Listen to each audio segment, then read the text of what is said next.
We also extend a warm welcome to Honorable Minister of Law and Justice, Independent Charge, Shri Arjun Ram Meghwal.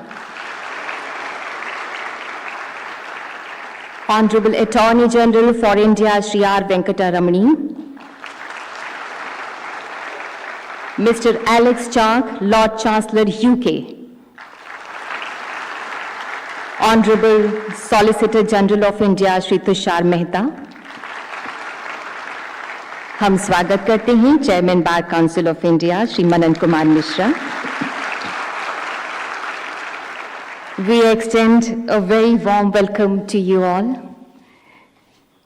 Bharat, भा यानी प्रकाश, रत यानी लीन, यानी ऐसा देश जो प्रकाश से भरा हो. आज विश्व में भारत के उद्घोष one earth, one family, one future की गूंज है.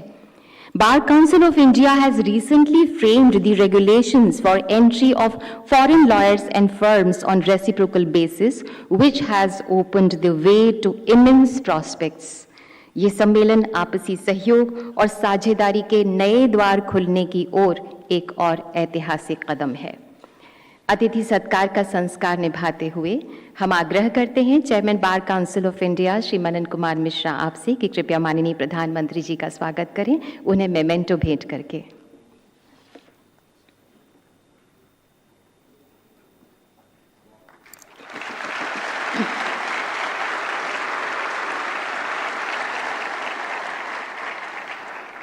May I request Chairman Bar Council of India to present a memento to Honorable Chief Justice of India, Dr. D.Y. Chandrachud.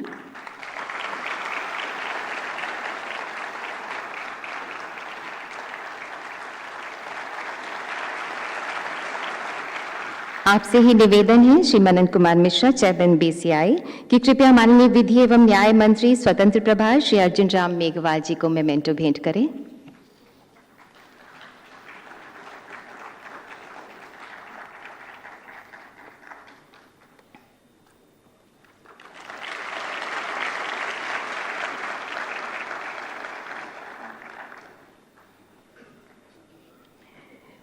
I now request Chairman Bar Council of India to welcome Mr. Alex Chark, Lord Chancellor, UK, with a memento.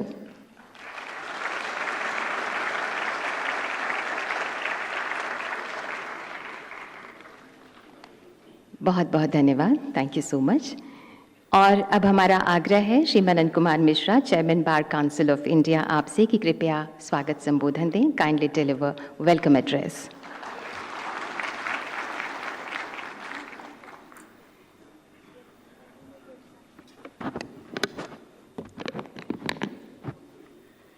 Ladies and gentlemen, esteemed dignitaries on the dais of the dais. Today, we gather here for the inauguration of the International Lawyers Conference 2023. This conference, organized in association with esteemed international legal bodies, signifies a historic moment for our legal fraternity. Our 2 days discussion in different technical sessions will focus on international legal solutions for the emerging challenges in our justice delivery system. We have delegates from across India, as well as the bar leaders of the world, law students and advocates. While we embrace change and reform in our legal system, our country has a very robust and independent judiciary. Backlog of cases is a serious issue because the citizens have immense trust in judiciary.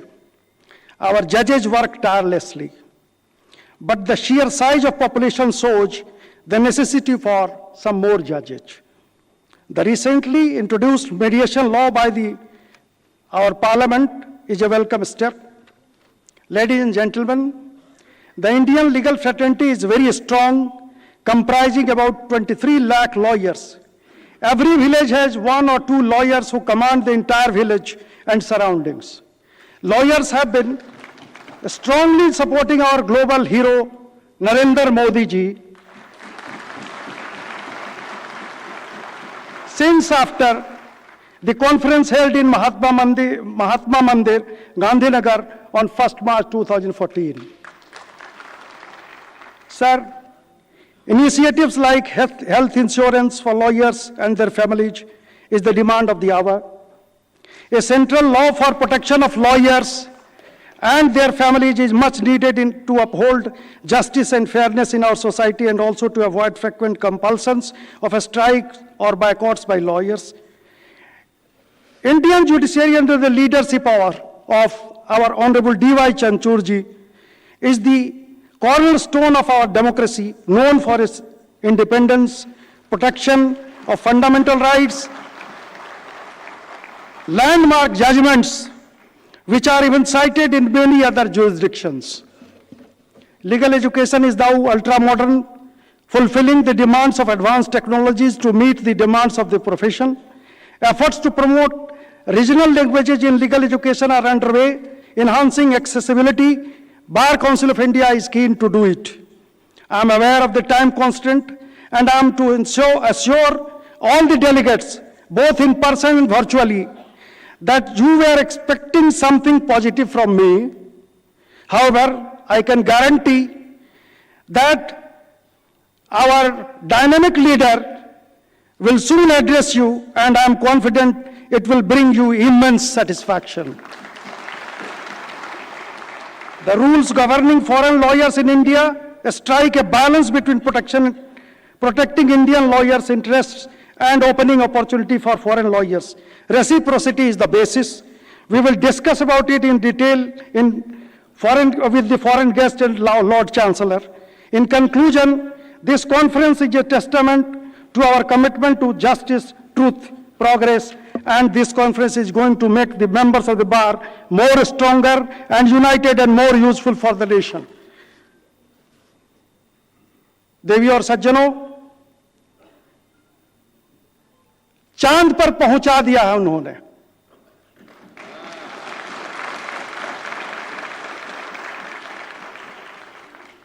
अपने यान बनाया अपने देश में, vocal for local, then we went global.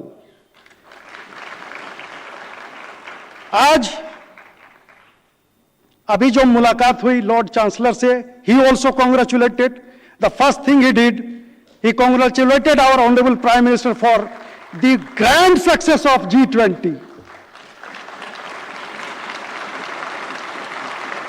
G20 के presidency ने हमारे मोदी जी के नेतृत्व में सारे विश्व में भारत का पताका उजागर कर दिया। बहुत जल्द हाइड्रोजन से हम अपने देश में बनाए हुए रेल पे चलेंगे। तो वकीलों से आग्रह है, I request all the lawyer friends present here to give a big hand to our Honorable Prime Minister, Mr. Narendra Modi ji.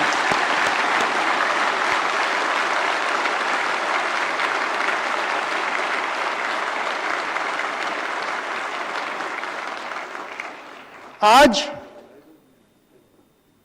हमारे मुख्य न्यायाधीश, आपको मालूम होगा, हार्वर्ड में जाके पढ़ाते हैं, कैम्ब्रिज में, ऑक्सफोर्ड में इनका डिमांड है। और हमारे देश के, हमारे सुप्रीम कोर्ट के जजेज के जजमेंट्स आज सारे विश्व में इसको फॉलो किया जाता है, वहां साइट होता है। तो I will request you all to give a big hand to our honourable the chief justice and his chief.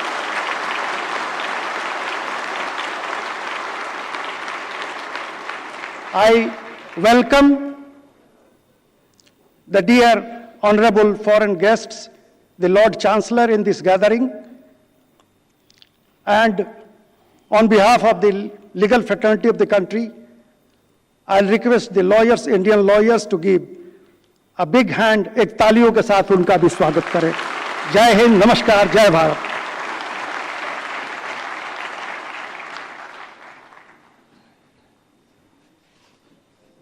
धन्यवाद, Chairman Bar Council of India. May I request Honorable Solicitor General of India, Shri Prasar Mehta, to kindly speak on the occasion. कृपया आज के इस शुभ अवसर पर अपने विचार प्रकट करें.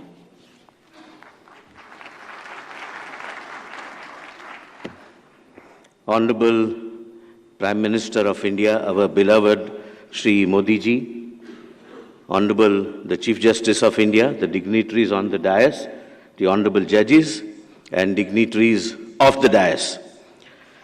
Friends, today I stand here to share with you some of the issues which confronts the Indian judiciary and the Indian legal system, but more particularly to highlight the progress which we have made, for which we, the legal fraternity, will have to be ready, and that is the purpose and reason behind this conference, that is International Lawyers Conference. Friends, our country is becoming an economic powerhouse in the world. In the last decade, under the visionary leadership of the Honorable Prime Minister, we have taken several statutory steps, making new laws, making new policies, making new initiatives, as a result of which India has jumped to by 79th position in the index of ease of doing business. More and more people are attracted towards our nation for the purpose of investment, and we have entered an era where we have reached the era of 100% direct foreign investment through automatic route, that is complete and total transparency. And we, the legal professionals, will have to adapt ourselves and be ready. And I assure the foreign dignitaries here that we, which includes the judiciary of India and the Indian bar, are ready. Just before the function started, the Lord Chancellor was asking me about what is the position of digitization in India. Friends, under again the visionary leadership of the Honorable Prime Minister, India started its journey for digitization, and we are at a stage where, as on date, India has 760 million mobile internet users, and we are adding one new user every 3 seconds. That's the position of our country on digitization. Now, justice is delivered literally at the doorstep because of the digitization. Our country, Bharat, is not only behind anyone, but is leading the world in terms of digital payment. And I would be very happy to share with you that the total digital payments which are made in India, because of again the visionary leadership, is 7 times that of United States of America and European Union put together. Our digital payment is 3 times the population of China. Friends, digitization has not only helped the Indian judiciary and the Indian administration of justice system, but it has helped the humanity, because the goal of the government is not just justice as per the legal books, but justice, social, political, and economical. And social justice is impossible without providing for a good health mechanism to the nation. When the world faced the COVID pandemic, which was one of the biggest human tragedy in the history of known world, India not only developed its own indigenous vaccines, but the government of India administered 2.2 billion vaccine doses free of cost, which is equal to 2 2.5 times the combined population of United States and European Union put together. It is nothing but a miracle which was possible only because of digitization. Friends, we know we have 25,000 district courts, 21,000 district courts, I stand corrected, 25 high courts and the Supreme Court. Every document in every court is now available in the digitized format by and large, and any common man is able to access what is lying in the courtroom. It has become a matter of past as to whether a litigant was also not knowing what has happened to his matter. Now, anyone can know anything, and that's the level of transparency our digitized judicial system has achieved. The government has also formulated a new policy based on digitization, which is called tele-law. This tele-law virtually and literally brings the justice at the doorstep of the last man standing in the line by providing him with an opportunity and a platform to just dial one number, and he would get a free legal advice of eminent lawyers who have been persuaded to work pro bono. Now, there would not be any citizen who would be deprived of his rights because of lack of legal advice.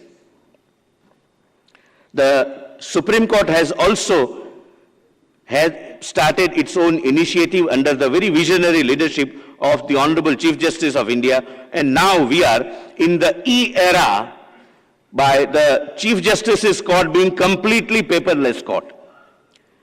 The Supreme Court of India has started a platform called Supreme Court Vidhik Anuvad Software, acronym being SUVAS, which on a real-time basis is capable of translating the judgment, order and documents of the Supreme Court in 9 vernacular languages, which is a miracle by itself. Friends, Bharat is the present and the future of the world. Even during COVID period between 2019 and 2022, where the capital of every country was draining out of the country, our country got the maximum foreign direct investment, and people are trusting our country even for legal adjudication, and these 2 days program is a beginning of an era whereby we will be able to share our system with our counterparts, and the counterparts will share their system with India. But we as the legal fraternity will have to be fully and completely ready to meet with the challenges which comes with the global leadership which the Honorable Prime Minister has brought to our nation. More and more litigation will come, more and more people, litigants would trust our administration of justice system, particularly mediation and arbitration, and we as the legal fraternity members will have to rise to that occasion that our country continues to be the future of the world. Friends, I am thankful that the Bar Council has taken this initiative. I am told this is just an initiative, and such programs and initiatives would continue, bringing us together and enlightening us in the field so as to ensure that we live up to the expectations which the world looks at us. I thank the Bar Council for having invited me. I thank all of you. Have a very good day. Thank you so much. Jai Hind.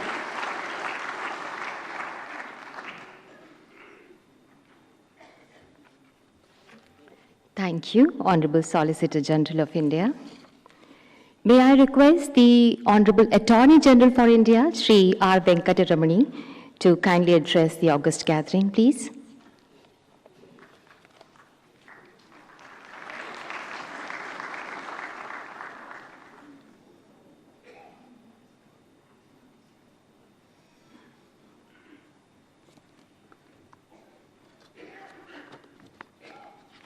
Let me first extend my warm greetings to our special guest, Dr. Alex Chack, Minister for Justice and Lord Chancellor. And we have three keen listeners here. Honorable Prime Minister, he always listens, and willing to listen, and the Chief Justice of India, as equally an avid listener, and my Honorable Minister for Law and Justice for gracing the occasion today. Let me congratulate the Bar Council of India for conceiving and successfully organizing this mammoth event.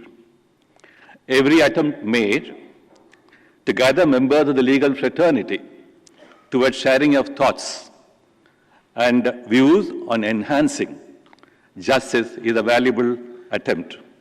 Every day and every motion in the landscape of justice concerns us deeply. Knowing contemporary issues, contemporary justice demands, and moving towards future justice needs will be the deliberations in the event. Science is a gift so valuable, wonderful. Its progeny, technology, is our second soul. Despite these gifts, we do keep exploring and plunging into newer avenues of being fair to each other in all our transactions.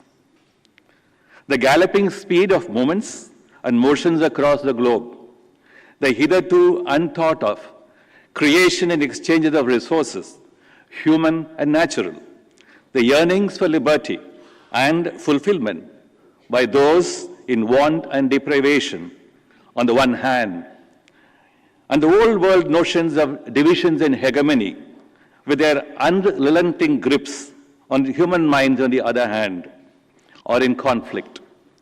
Colonization of places may have gone.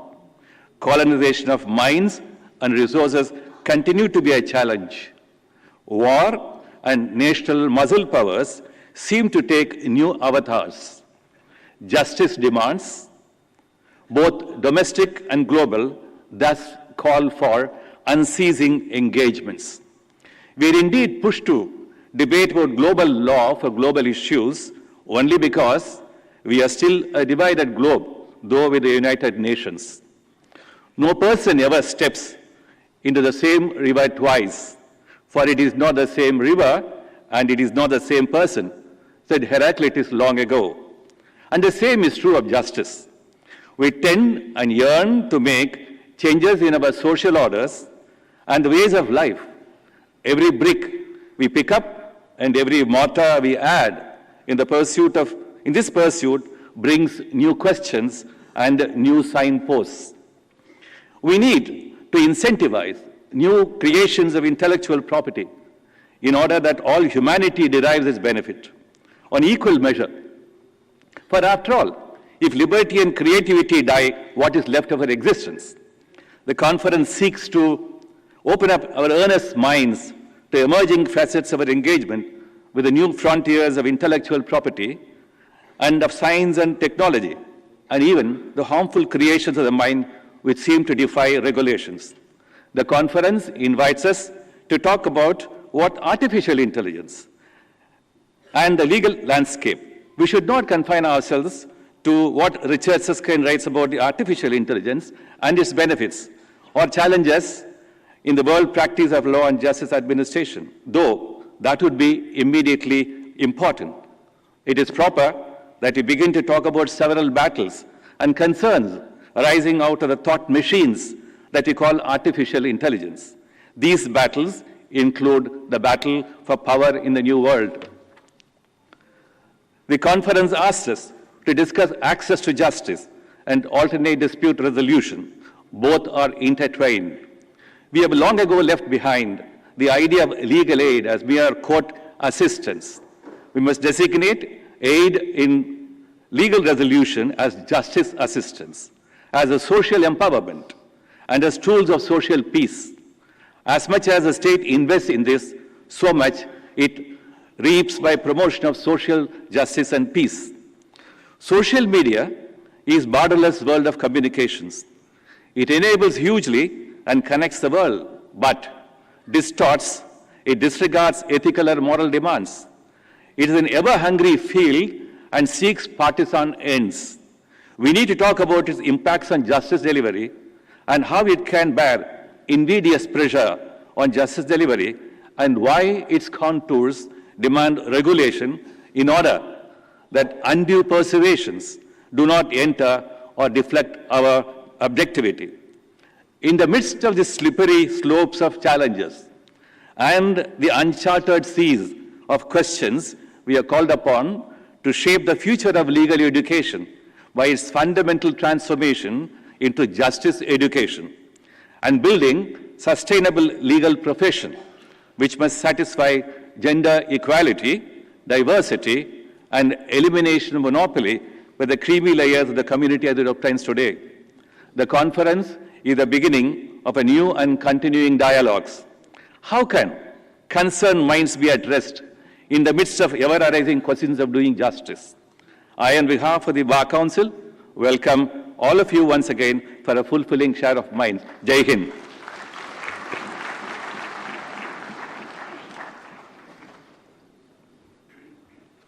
Thank you so much honourable attorney general for India. अब हमारा अनुरोध है honourable minister of law and justice independent charge Shri Arjun Ram Meghwal ji आपसे कि आज के इस शुभ अवसर पर अपने विचार, अपने उद्गार व्यक्त करें।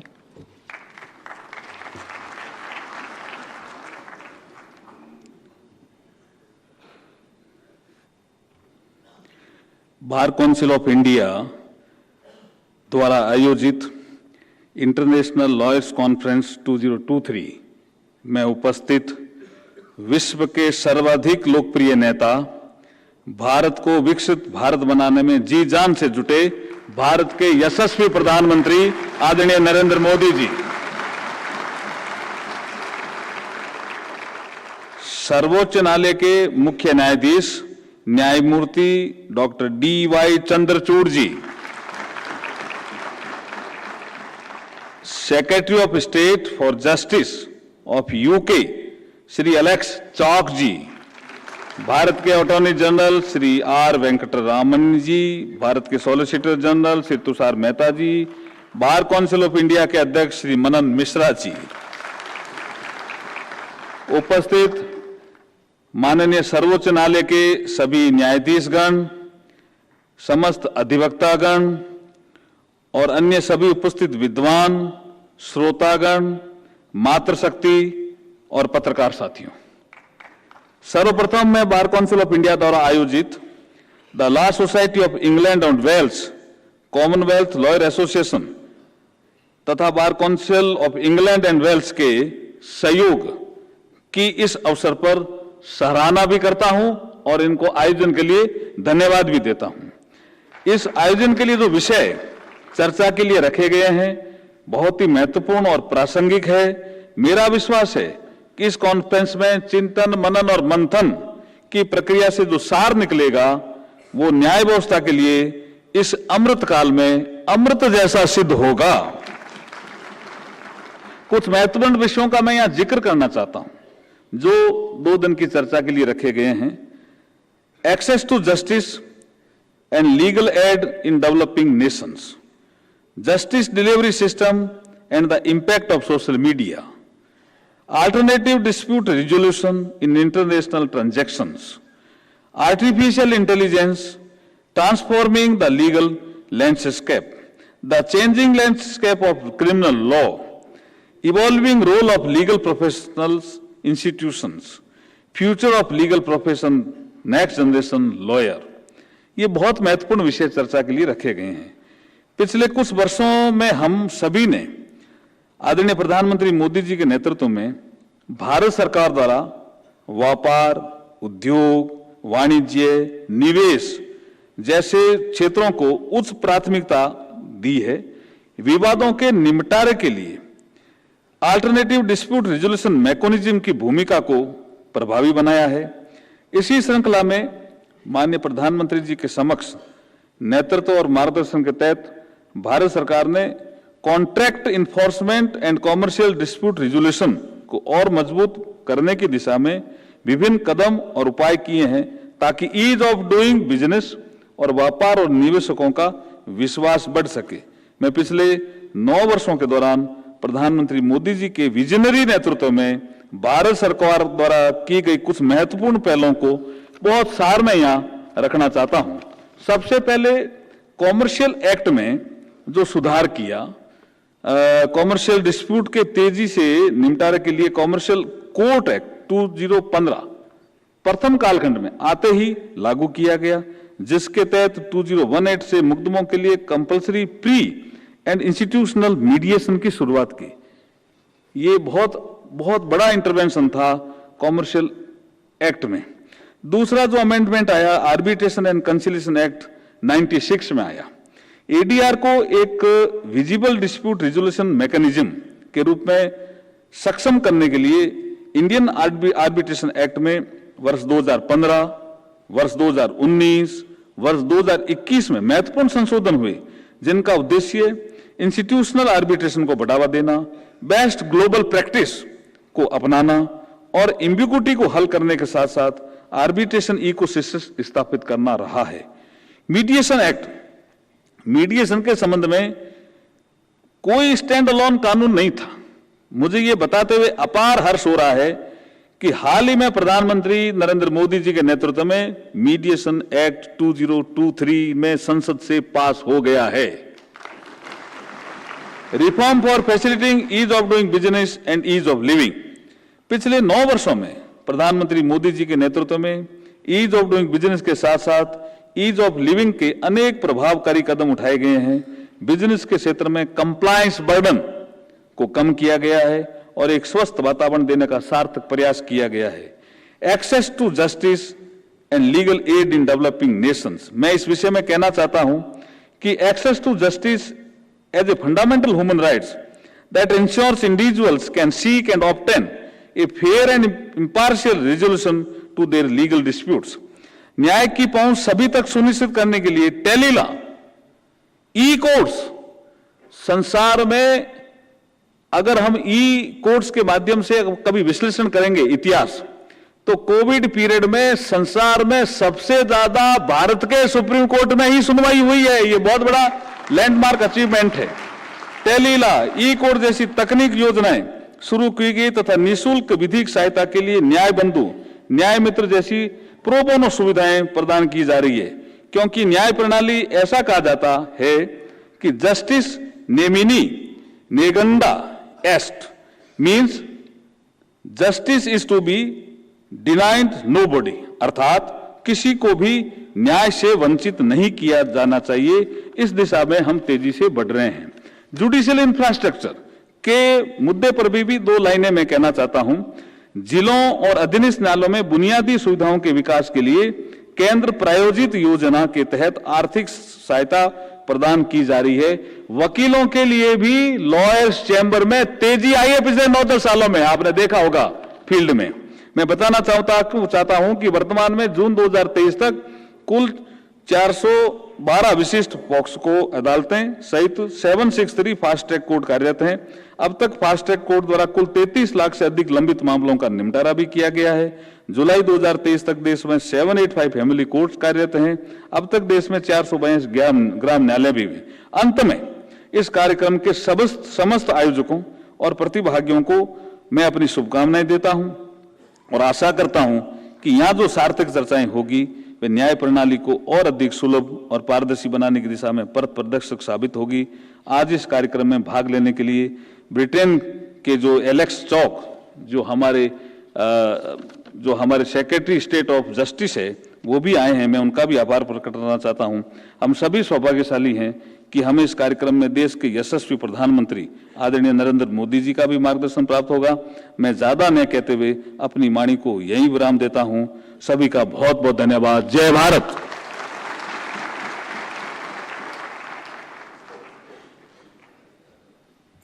बहुत बहुत धन्यवाद माननीय विधि एवं न्याय मंत्री स्वतंत्र प्रभार श्री अर्जुन राम मेघवाल जी। May I now request Honorable Chief Justice of India Dr. D.Y. Chandrachud to kindly address us। अब भारत के माननीय मुख्य न्यायाधीश सभा को संबोधित करेंगे।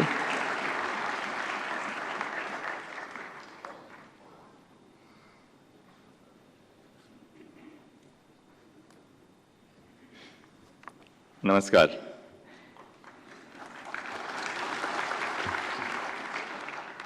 Honorable Prime Minister Shri Narendra Modi ji, Honorable Union Minister for Law and Justice Shri Arjun Ram Meghwal ji,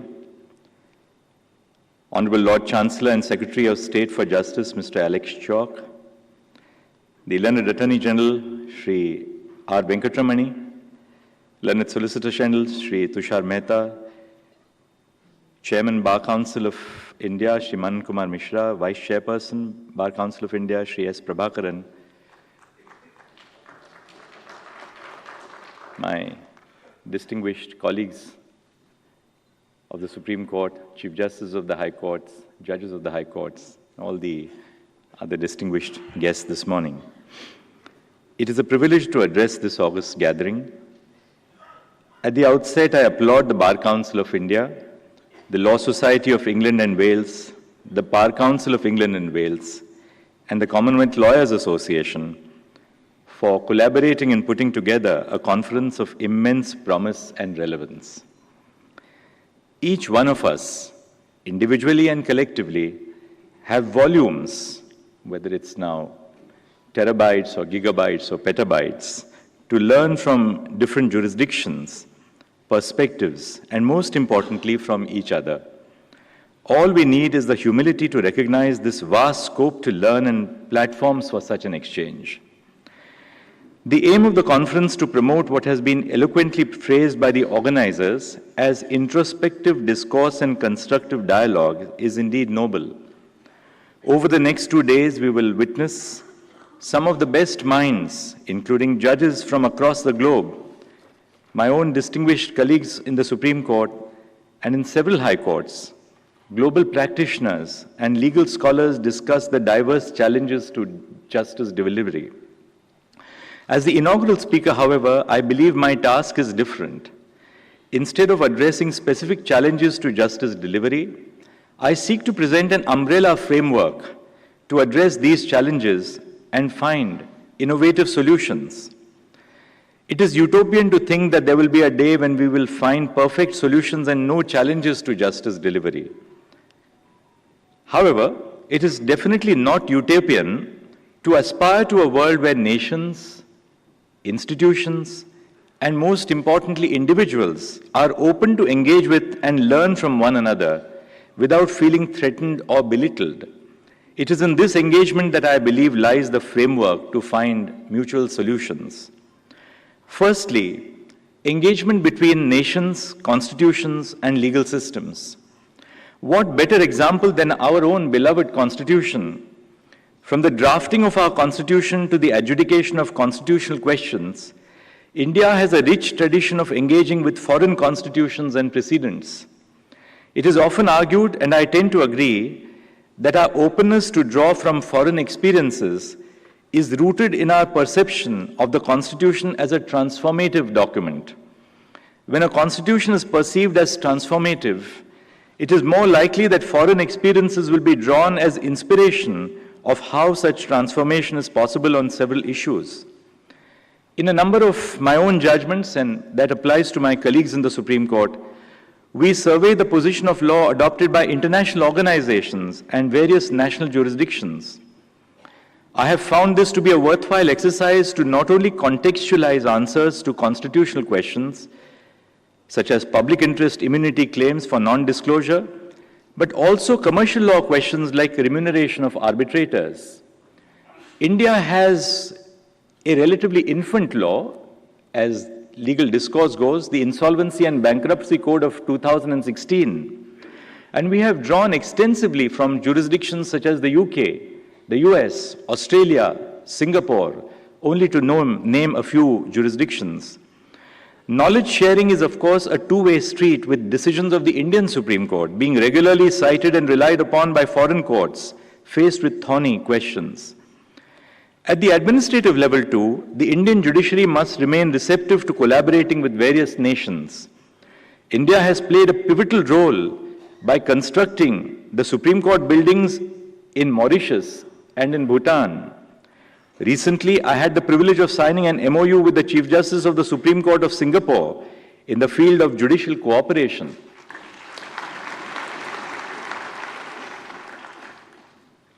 Chief Justices coming from diverse jurisdictions such as Kenya, the first woman Chief Justice, the Chief Justice of Mauritius, Chief Justice Sundaresh Menon of the Singapore Supreme Court have all collaborated with India and have visited us in the recent past.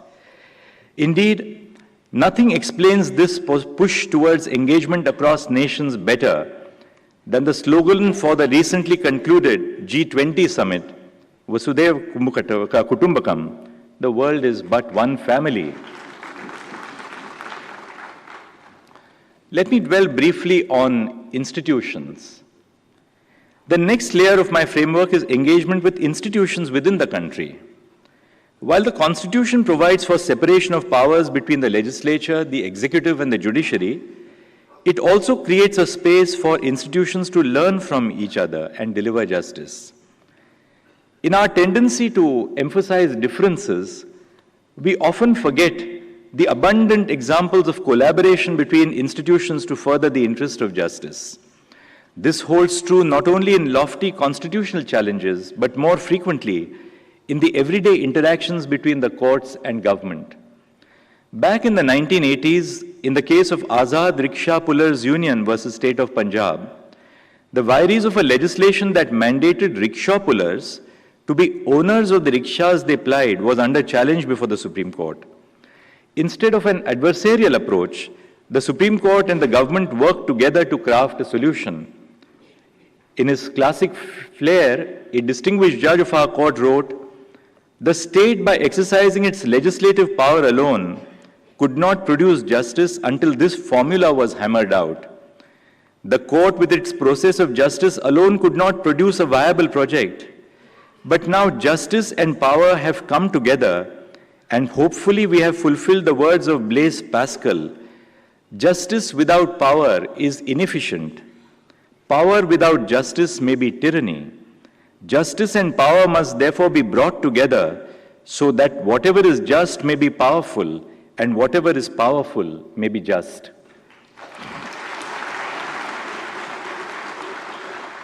I am sure that the learned Solicitor General and the learned Attorney General present in the audience today will agree that this spirit of collaboration between the court and the government exists even today. I will give just one example. A constitution bench of the Supreme Court is presently hearing a challenge pertaining to whether a person holding a driving license to drive a light motor vehicle can drive a commercial vehicle under the Motor Vehicles Act. Instead of viewing the case as an adversarial challenge, the court and the government are collaborating to protect the livelihood of millions of drivers across the country. We may present disparate institutions, and our constitutional structure may place us at different ends of the table, but our ultimate aim is the same: for the nation to progress and prosper. Institutional collaboration is a precursor to solution finding not only while adjudicating judicial questions, but it also plays a significant role in increasing access to justice. The Supreme Court's E-Committee is not working in isolation, but with constant cooperation with other forms of governmental institutions. Just last week, a meeting of the Union Cabinet chaired by the Honorable Prime Minister approved Phase 3 of the E-Courts project with a financial outlay of over 7,000 crore rupees. Immediately after this function gets over, I'm meeting through to lunch with the entire team of the Department of Justice to now implement the project. The E-Courts program, being implemented collectively by the E-Committee, Supreme Court of India, and the Union Ministry of Law and Justice, is a perfect example of institutions collaborating to make justice more accessible, affordable, and transparent. The third aspect, or the third layer, is what we can do as individuals. The third and final layer of my framework is setting aside our differences and engaging as individuals in the service of the nation. When I think of this idea, it reminds me of the heartwarming friendship between one of my idols, Justice Ruth Bader Ginsburg of the US Supreme Court, and her contemporary justice, Justice Antonin Scalia. Many of you would recall the iconic image of these doyens seated on top of an elephant during their visit to Rajasthan in 1994. Despite their divergent judicial philosophies, They shared an enduring bond rooted in their love for opera, mutual respect for each other's intellect, and a commitment to justice. Just like Justice Ginsburg and Justice Scalia, there is often a variety of viewpoint and perspective between my colleagues and on the bench and me. But that is why we are a national court. However, when the day comes to a close, we come together and share moments of camaraderie. This idea of friendship beyond differences may seem light-hearted. However, it plays a pivotal role in fostering mutual respect for each other's perspectives and in acknowledging that there is always something to learn from each other. Only when we recognize the shared intention to deliver justice can we sit on the same table and find solutions. The drafting of the Constitution by the Constituent Assembly is also a classic example of engaging beyond partisan lines. Individuals from different regions of India, diverse backgrounds, and even conflicting ideologies came together to draft the Constitution in one voice. In his last speech before the Constituent Assembly, Dr. B.R. Ambedkar articulately said, "The task of the drafting committee would have been a very difficult one if this Constituent Assembly had been merely a motley crowd, a tessellated pavement without cement, a black stone here and a white stone there, is which each member or each group was a law unto itself." We find the same bipartisan effort, and this is something to which we as citizens of India must be proud, has gone into the passing of the Women's Reservation Bill recently in Parliament.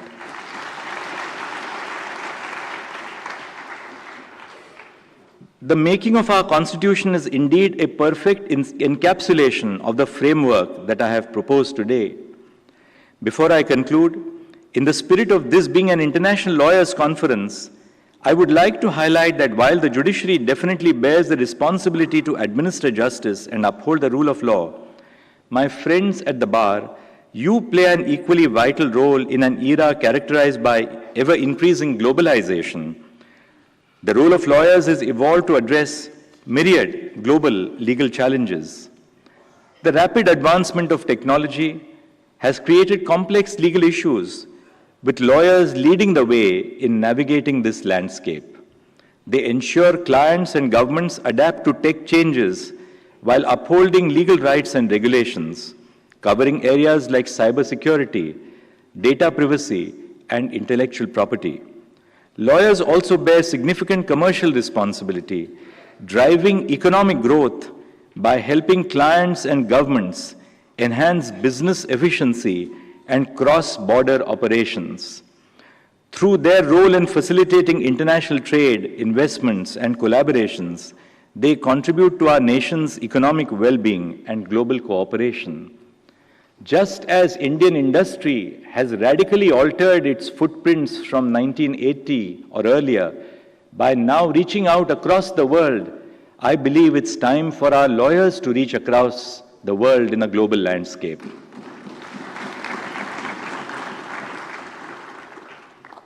The government is in the process of creating infrastructure. There is a global outreach by the government to the rest of the world. I believe that our legal profession must not be left behind. We cannot look upon ourselves as merely domestic practitioners. Our reach, our vision, our outlook must now become global. While none of us have a magic wand to wish away the challenges to justice delivery, I am certain that the sessions lined up over the next 2 days will inspire each of us to collaborate as nations, institutions, and individuals to find innovative solutions. With that, I come to the end of my address. I thank you for your attention. Namaskar.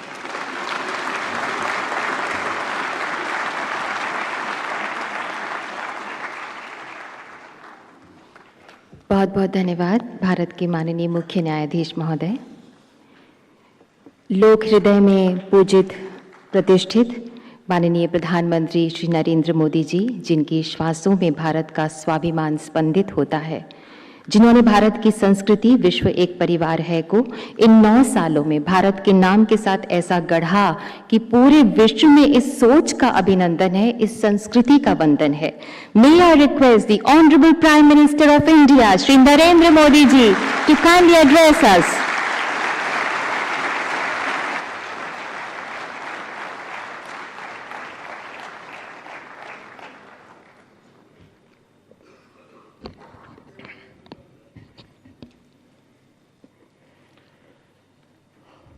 Bharat के मुख्य न्यायाधीश श्रीमान D.Y.. Chandrachud जी, केंद्रीय कानून मंत्री मेरे साथी श्री अर्जुन राम मेघवाल जी, UK के Lord chancellor mister Alex shock, attorney general, solicitor general, supreme court के अन्य सभी माननीय जजिस, बार काउंसिल के चेयरमैन और सदस्य, विभिन्न देशों से आए हुए प्रतिनिधिगण, राज्यों से आए प्रतिनिधिगण, देवी और सज्जनों, दुनिया भर की लीगल फ्रेटर्निटी के दिग्गज लोगों को मिलना, उनके दर्शन करना, ये मेरे लिए एक सुखद अनुभव है।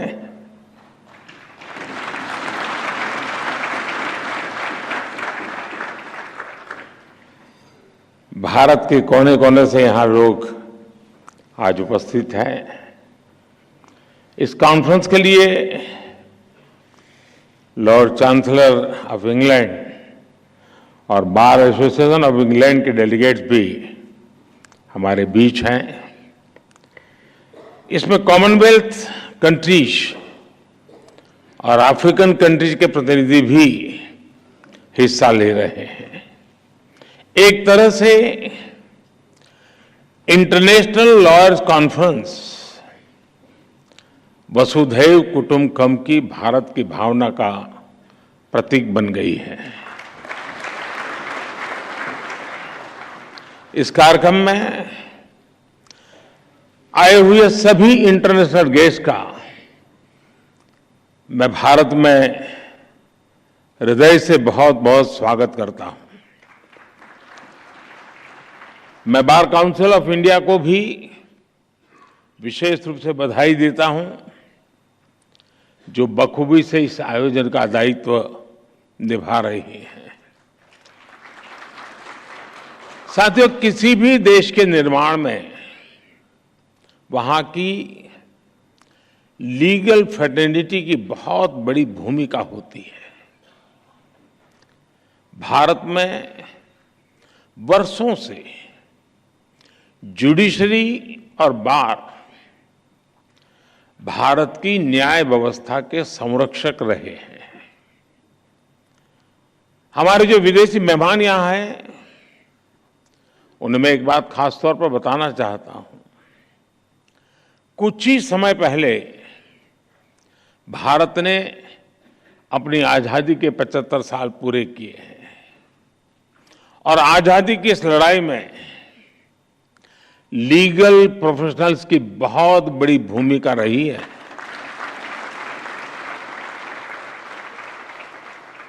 आजादी की लड़ाई में अनेकों वकीलों ने चलती हुई वकालत छोड़ करके राष्ट्रीय आंदोलन का रास्ता चुना था। हमारे पूज्य राष्ट्रपिता महात्मा गांधी, हमारे संविधान के मुख्य शिल्पी बाबा साहब आम्बेडकर, देश के पहले राष्ट्रपति डॉक्टर राजेंद्र प्रसाद, देश के पहले प्रधानमंत्री पंडित जवाहरलाल नेहरू, देश के पहले गृह मंत्री सरदार वल्लभ भाई पटेल, आजादी के समय देश को दिशा देने वाले लोकमान्य तिलक हो, वीर सावरकर हो, ऐसे अनेक महान व्यक्तित्व भी वकील ही थे।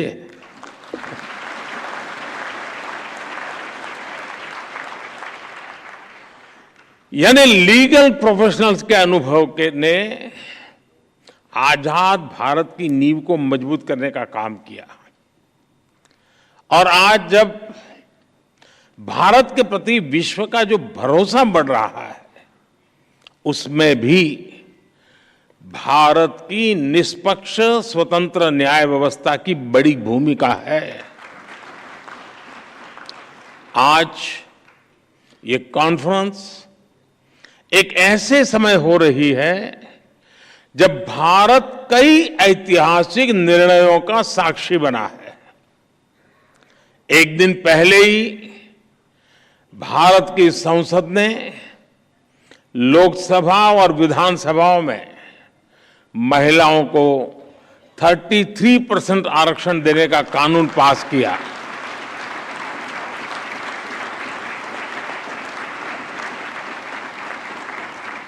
नारी शक्ति वंदन कानून भारत में विमेन लेड डेवलपमेंट की नई दिशा देगा, नई ऊर्जा देगा।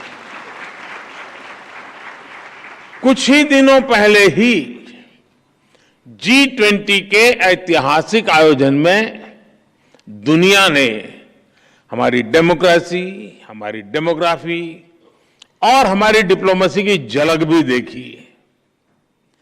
एक महीने पहले आज के ही दिन भारत चंद्रमा के साउथ पोल के समीप पहुंचने वाला दुनिया का पहला देश बन गया था। ऐसी अनेक उपलब्धियों के आत्मविश्वास से भरा भारत आज 2047 तक विकसित होने के लक्ष्य के लिए मेहनत कर रहा है और निश्चित तौर पर इस लक्ष्य की प्राप्ति के लिए भारत को एक मजबूत, निष्पक्ष, स्वतंत्र न्यायिक व्यवस्था का आधार चाहिए।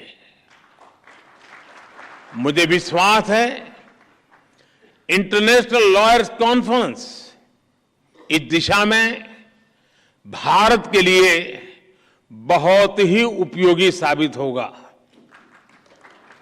मैं आशा करता हूं कि इस कॉन्फ्रेंस के दौरान सभी देश एक दूसरे की बेस्ट प्रैक्टिसेस से काफी कुछ सीख सकेंगे। फ्रेंड्स, 21वीं सदी में आज हम एक ऐसी दुनिया में रह रहे हैं जो डीपली कनेक्टेड है।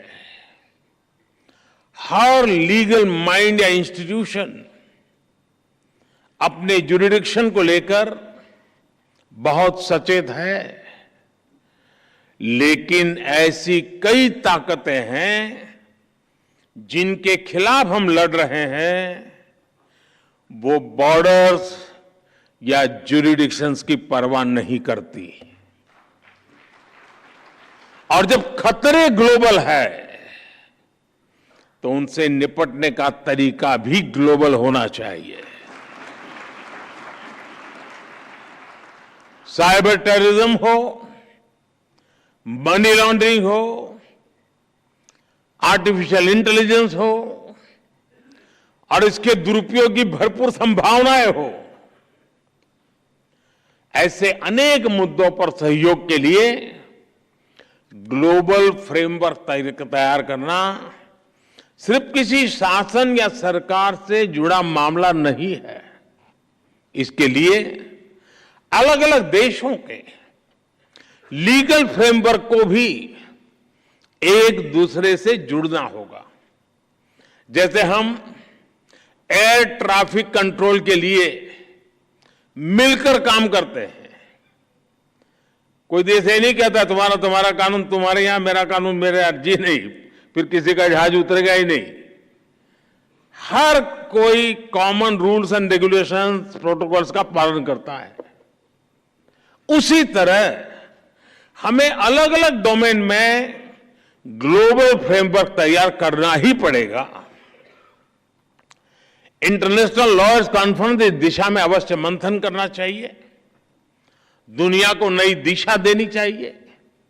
साथियों, एक अहम विषय ऑल्टरनेट डिस्प्यूट रिजोल्यूशन एडीआर का है। तुषार जी ने इसका काफी वर्णन भी किया। कॉमर्शियल ट्रांजैक्शन की बढ़ती कॉम्प्लेक्सिटी के साथ दुनिया भर में एडीआर का चलन भी तेजी से बढ़ा है। मुझे बताया गया है इस कॉन्फ्रेंस में इस विषय पर भी विस्तार से बात होने वाली है। भारत में तो सदियों से पंचायत के जरिए विवादों के निपटारे की व्यवस्था रही है, हमारे संस्कार में रहा है। इस इनफॉर्मल व्यवस्था को एक व्यवस्थित रूप देने के लिए भी भारत सरकार ने मीडिएशन एक्ट बनाया है। भारत में लोक अदालत की व्यवस्था भी विवादों को हल करने की दिशा में बड़ा माध्यम है। और मुझे याद है, मैं जब गुजरात में था तो एवरेज एक मामला का न्याय होने तक सिर्फ 35 पैसे का खर्च होता था, 35 पैसे। यानी ये व्यवस्था हमारे देश में होती है। पिछले 6 साल में करीब 7 लाख केसेस को लोक अदालतों में सुलझाया गया है। साथियों, जस्टिस डिलीवरी का एक और बड़ा पहलू है जिसकी चर्चा बहुत कम हो पाती है, वो है भाषा और कानून की सरलता। अब हम भारत सरकार में भी सोच रहे हैं कि कानून 2 प्रकार से प्रस्तुत किए जाए। एक, जिस भाषा पे आप लोग के आदी हैं वो वाला ड्राफ्ट होगा, और दूसरा देश का सामान्य मानवी समझ सके ऐसी भाषा।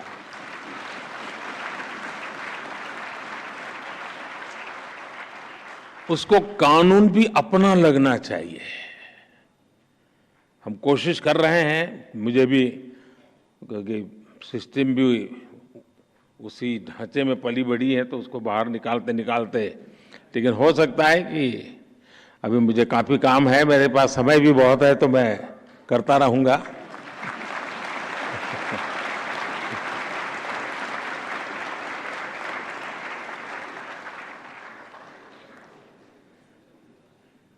कानून किस भाषा में लिखे जा रहे हैं, अदालती कार्यवाही की भाषा में हो रही है, ये बात न्याय सुनिश्चित कराने में बहुत बड़ी भूमिका निभाती है।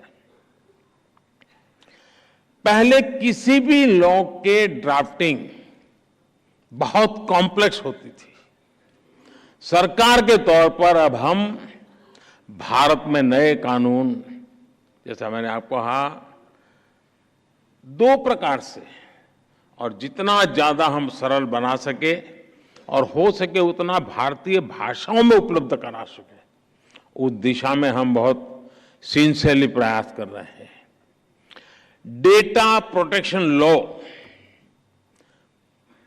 आपने देखा होगा, उसमें ये सिंप्लीफिकेशन का हमने एक पहली शुरुआत की है, और मैं पक्का मानता हूं कि सामान्य व्यक्ति को उस परिभाषा से सुविधा रहेगी।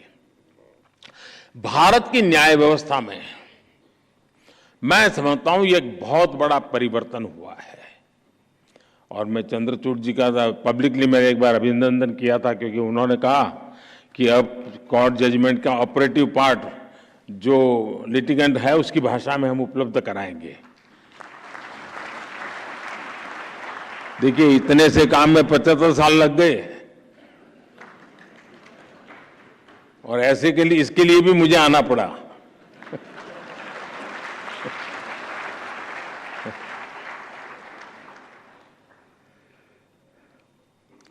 मैं भारत के सुप्रीम कोर्ट को इसके लिए बधाई दूंगा कि उसने अपने फैसलों को कई स्थानीय भाषाओं में भी अनुवाद करने की व्यवस्था की है। इससे भी भारत के सामान्य व्यक्ति को बहुत मदद मिलेगी। कोई पेशेंट हो ना, अगर डॉक्टर भी पेशेंट की भाषा में उससे बात करे तो आधी बीमारी यूं ही ठीक हो जाती है। बस यहां ये मामला बाकी है। साथियों, हम टेक्नोलॉजी से, रिफॉर्म से, न्यू जुडिशियल प्रैक्टिसेस से कानूनी प्रक्रिया को कैसे और अच्छा कर सकते हैं, इस पर निरंतर काम होना चाहिए। टेक्नोलॉजी एडवांसमेंट ने जुडिशरी सिस्टम के सामने बड़े एवेन्यूज बना दिए हैं। थोड़े से टेक्नोलॉजिकल एडवांसमेंट ने ही हमारे ट्रेड, इन्वेस्टमेंट और कॉमर्स सेक्टर को बहुत बड़ा बूम दिया है। ऐसे में लीगल प्रोफेशनल से जुड़े लोगों को भी इस टेक्नोलॉजिकल रिफॉर्म से ज्यादा जुड़ना होगा।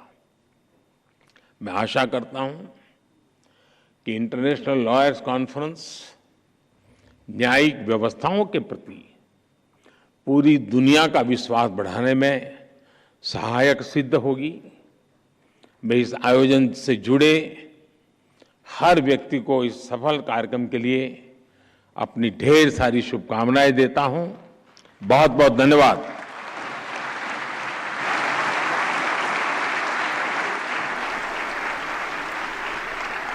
Thank you sir for your inspiring words. आपकी अति गरिमामय उपस्थिति तथा प्रेरणा से भरे हुए संबोधन के लिए आपका हृदय से आभार माननीय प्रधानमंत्री जी। Thank you the honourable chief justice of India for your gracious presence. माननीय विधि एवं न्याय मंत्री स्वतंत्र प्रभार, आपका भी धन्यवाद पधारने के लिए। आई thank all the esteemed dignitaries on the desk for their presence.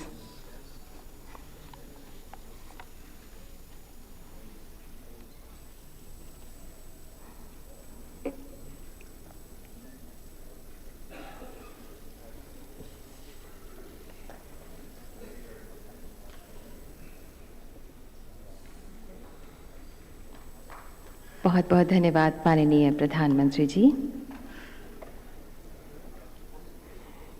May I request you all to kindly remain at your respective places.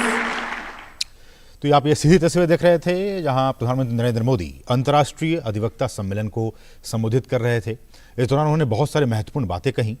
अगर कुछ मोटी बातों पर नज़र डालें तो प्रधानमंत्री ने कहा कि लीगल जो फ्रेटर्निटी होती है किसी भी देश की, अगर भारत की ही बात कर ली जाए तो उस देश के निर्माण में, उसके विकास गाथा में उनका एक बहुत ही महत्वपूर्ण योगदान होता है, बहुत ही महत्वपूर्ण उसकी भूमिका होती है पूरे लीगल फ्रेटर्निटी। उन्होंने ये भी कहा कि आप भारत के इतिहास को देख लीजिए तो हमारा जो भारतीय इतिहास रहा है, स्वतंत्रता का इतिहास रहा है, उसमें जितने भी लोग थे, जितने भी फेसेस थे जिन्होंने आज़ादी की लड़ाई में बहुत ही अहम योगदान दिया, वो कहीं ना कहीं इसी लीगल फ्रेटर्निटी से जुड़े हुए थे, वकील थे और उन्होंने बहुत ही अहम जिम्मेदारी